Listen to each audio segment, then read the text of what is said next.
전남 브리핑입니다. 전남도가 추진하고 있는 신안 해상풍력 집적화단지 지정 사업 신청이 속도를 내고 있습니다. 전남도는 신안 해상풍력 집적화단지 1차 민관협의회를 열고 주민 수용성 확보의 중요 사안인 전력개통 연계와 주민 이익 공유 방안에 대해 위원들에게 설명하는 시간을 가졌다고 밝혔습니다. 전남도가 예측하는 신재생에너지 공급 인증서 추가 가중치 수익은 오는 2029년부터 단지별로 순차적으로 발생해 1년에 최대 600억 원 정도로 추산하고 있습니다. 전남도는 오는 20일까지 주민 설명회를 열어 의견을 듣고 3차 민관협의회에서 최종안을 의결해 다음 달 중으로 산업부에 집적화단지 지정을 신청할 방침입니다. 진도와 신안 섬지역에서 이뤄지고 있는 이른바 조간대 돌미역 채취어업이 국가 중요어업유산 제13호에 지정됐습니다. 조간대 돌미역 채취어업은 원시어업 방식이 현재까지 이어지고 있는 가운데 경험과 지식, 기술체계 보유 여부 등 8개 항목에 대한 평가를 거쳐 유산 가치를 인정받았는데요. 조간대 돌미역 채취어업은 미역밭에서 가래나 따까래 등 도구를 이용해 잡초를 제거하는 개닦기와 어린 미역이 녹지 않게 수분을 공급하는 물주기를 통해 미역을 채취하는 방식을 말합니다.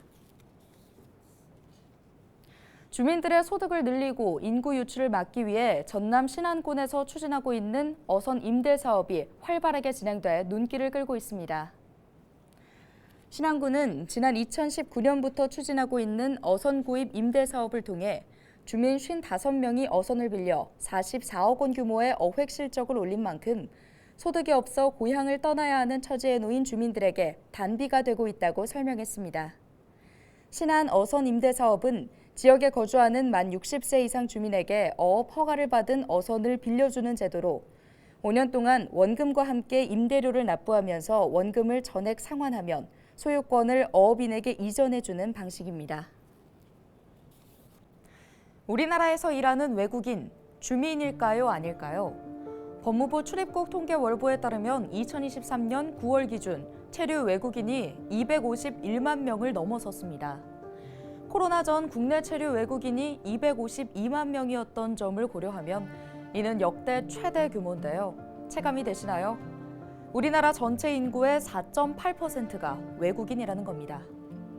우리나라 외국인의 비중이 늘면서 그들의 역할도 점점 더 커지고 있습니다. 올해 7월 해양수산부가 발표한 자료를 보면 지난해 말 기준 우리나라 선원은 외국인이 거의 절반을 차지했고 대다수가 인도네시아인이었다고 하는데요. 인도네시아 사람 없이는 우리나라 어업이 굴러가지 못한다는 우스갯소리까지 나오고 있습니다.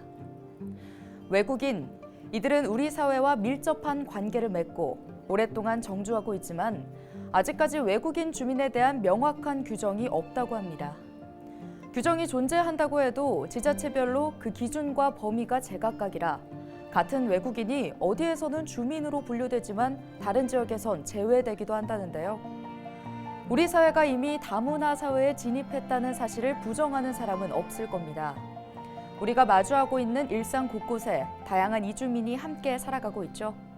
이주민과 함께 살아갈 미래를 더 촘촘히 준비해야 할 시점입니다.